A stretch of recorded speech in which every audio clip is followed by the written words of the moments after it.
love you, Allah. One of the most important secret ingredients that you and I need to be able to ask Allah successfully whatever we want. And we all have things we want. And those are secrets between us and Allah. But if you're really going to be able to ask in a way that you're truly hopeful that Allah Azza wa Jal will respond to what you're asking for, there are some things that have to be in place.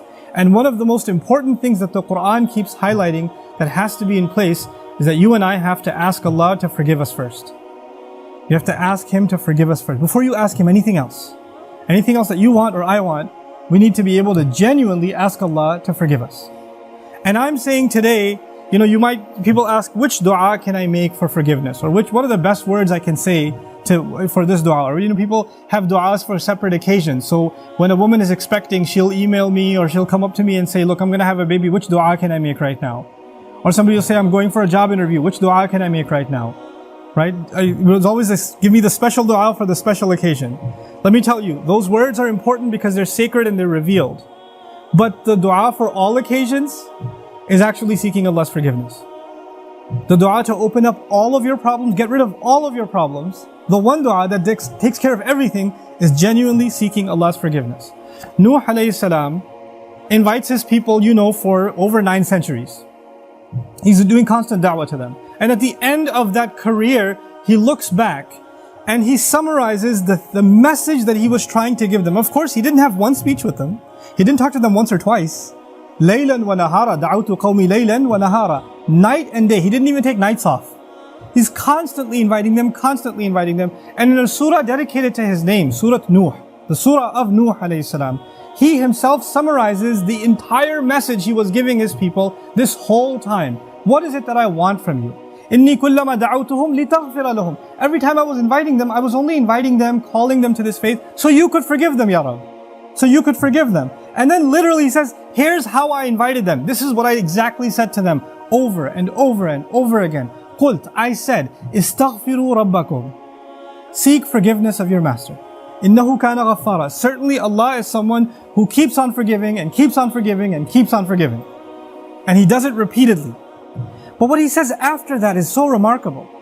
He said, you people, and I need you to understand who He's talking to. He's talking to one of the worst nations in history. Nuh alayhi salam is described as one of the worst nations of all the nations.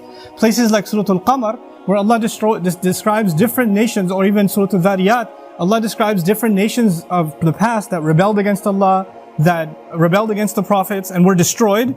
When He gets to Nuh alayhi salam's nation, what does He say? وَقَوْمَ نُوحٍ مِّن قَبْلِ إِنَّهُمْ كَانُوا هُمْ أَظْلَمَ وَأَطْغَى. The nation of Nuh from much before, they certainly were more wrongdoing and more rebellious than everyone else. Like He has the worst condemnation of the people of Nuh. It makes sense. They had a messenger not for one generation like every other prophet. They had a prophet 3 generations, 4 generations every century. Every 2 decades there's a new generation of kids that have grown up. And he's seen that century after century after century after century. He's seen 40, 50 generations of people. And they've all rejected Him. And He's making the same invitation to all of them. So the reason I brought this up is for a purpose. He's talking to very, very bad people. He's talking to the worst of the worst. What offer does He make to them? He says, istaghfiru rabbakum. Seek forgiveness of your master. Innahu kana ghaffara. He keeps on forgiving over and over and over again. You guys have been messing up over and over again. Allah keeps forgiving over and over again. But His offer doesn't stop there.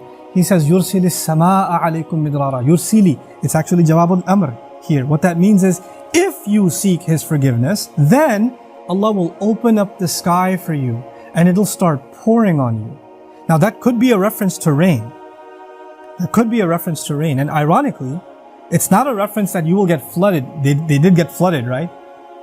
They did get flooded, but Allah is talking about a different kind of rain now. If you seek forgiveness, that same rain that destroyed them will be the rain that brings them life. They didn't pray for rain. They didn't ask for rain. And Allah just asked them to make dua to be forgiven. But if you ask dua to be forgiven, the sky will open up and start pouring. Now Allah did not say water will pour.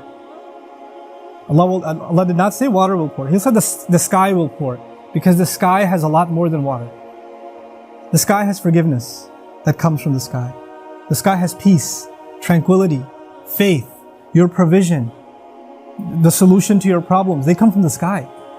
He will open the floodgates, and everything held from the treasures of Allah that you haven't been getting because you haven't been seeking forgiveness is going to open up.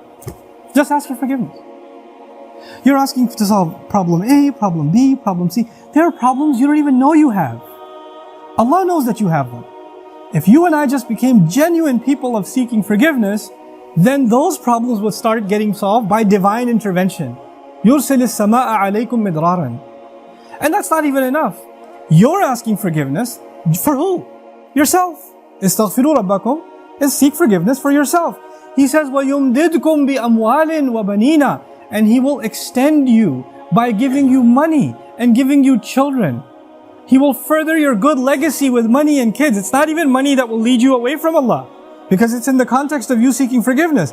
He'll give you good money that will lead to you doing more good and benefit you in this worldly sense and in the akhirah sense. And He'll give you good children that will give you goodness while they're alive. They will respect you, show you love, obey you, make you proud. They will give you happiness when they're alive. And even when you're gone, they'll continue to do good deeds that become a continuous investment for you after you're in your grave. Allah will give you all of these things. By the way, this is the same two words, money and children. Later on, وَإِنَّهُمْ عَصَوْنِي وَاتَّبَعُوا مَنْ لَمْ يَزِدْهُ مَالُهُ وَوَلَدُهُ إِلَّا خَسَارًا. They disobeyed me, and they only follow the people whose money and his kids do nothing but cause them more loss. Money and kids are a means of loss. But when money and kids come from Allah, after you seek forgiveness, they become gain. See, it's the same money and kids. It's the same money and kids. The only difference is, now they have the blessing of Allah's forgiveness on top of them. It's like they were contaminated until Allah purified them with His forgiveness. Istaghfiru rabbakum. And look, seek Allah's forgiveness. What doesn't open up? The sky opens up in ways you can't imagine.